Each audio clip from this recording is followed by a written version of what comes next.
Emmanuel's Dream, the true story of Emmanuel Ofosu Yeboah, written by Laurie and Thompson and squalls.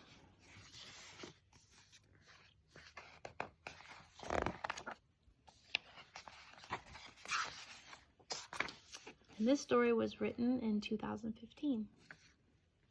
There's his mother.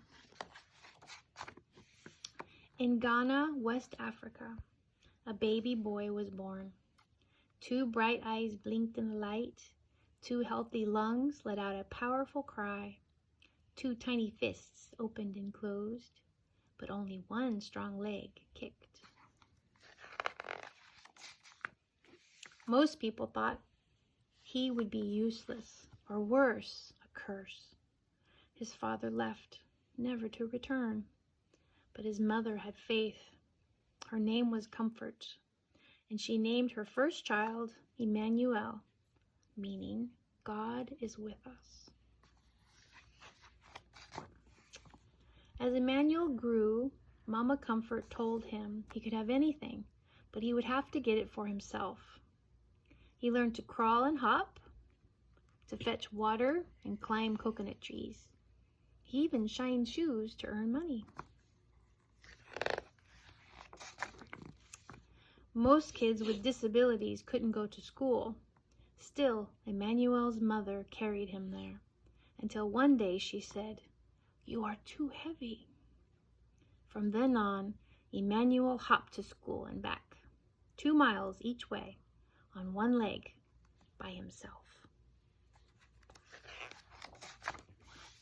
At first, nobody would play with him, so Emmanuel saved his money and bought something none of his classmates had, a brand new soccer ball. Of course he would share it, if he could play, too. Lunging and spinning on crutches his grandmother had found for him, and kicking the ball with his good left foot, Emmanuel earned their respect. His new friends sometimes used their lunch money to rent bikes. Would Emmanuel be able to join them? His friend Godwin pushed him fast so he could balance. Over and over again, Emmanuel fell hard, but finally, he rode. Give up, huh? When Emmanuel was 13, Mama Comfort got very sick. She could no longer sell vegetables at the market, and Emmanuel's sister and brother were too little to work. He would have to support them. Against his mother's wishes, Emmanuel snuck out and boarded a midnight train to the bustling city of Accra, 150 miles away, alone. He didn't know it then, but it would be 2 years before he saw his family again. Does he still have 1 leg? Mm-hmm. That's him, riding on the train. The midnight train. Emmanuel arrived full of hope. There were so many people, but no one would hire him. Shopkeepers and restaurant owners told him to go out and beg like other disabled people did. Emmanuel refused. Finally, a food stand owner offered him a job and a place to live. When Emmanuel wasn't serving drinks, he kept busy shining shoes.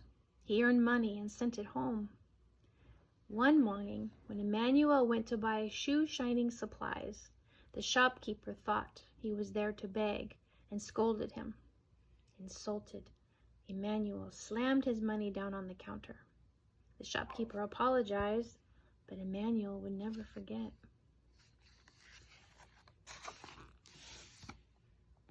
When Mama Comfort grew sicker, Emmanuel went home to be with her. From her bed on Christmas Eve, she told her son, "Be respectful, take care of your family, don't ever beg, and don't give up." By the next morning, Emmanuel's beloved mother was dead. He was heartbroken, but he knew her last words had been a gift. He would honor them by showing everyone that being disabled doesn't mean being unable. It was a big dream, But Emmanuel had a plan. Emmanuel had a sharp mind, a bold heart, and one strong leg. All he needed was a bike. At first, no one would help.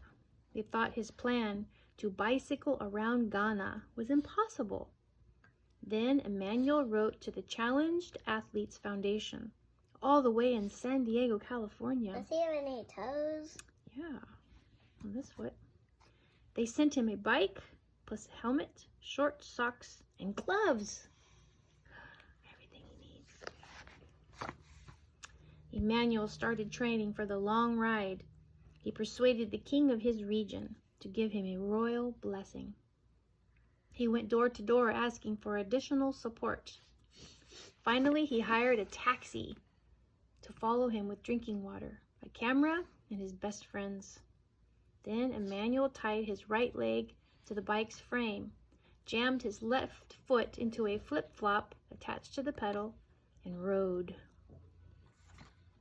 Exciting, huh? Wow. Emmanuel pedaled through the bustling city of Accra.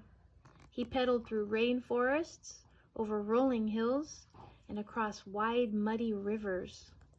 He pedaled past autumn forests and plantain farms, and through the market city of Kumasi.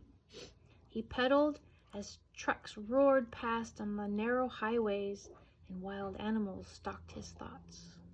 He pedaled through vast grasslands and into the ancient city of Tamale. He rode up, down, across, and around his country, proudly wearing the colors of its flag on a shirt printed with the words the Pozo, or the disabled person. Along the way, Emmanuel talked to those with physical challenges and those without, to poor farm workers and wealthy landowners, to religious leaders, government officials, and reporters. He wanted everyone to see him and his disability. He wanted everyone to hear him and his message. The farther Emmanuel rode, the more attention he got. Children cheered. Able-bodied adults ran or rode along with him. People with disabilities left their homes and came outside, some for the first time. The young man, the young man once thought of as cursed was becoming a national hero. Yay. He completed his astounding journey, pedaling south to the sea and back up to Accra, nearly 400 miles in just 10 days. But Emmanuel's success goes even further than that. He proved that one leg is enough to do great things, and one person is enough to change the world. Here's his quote. In this world, we are not perfect. We can only do our best. The end.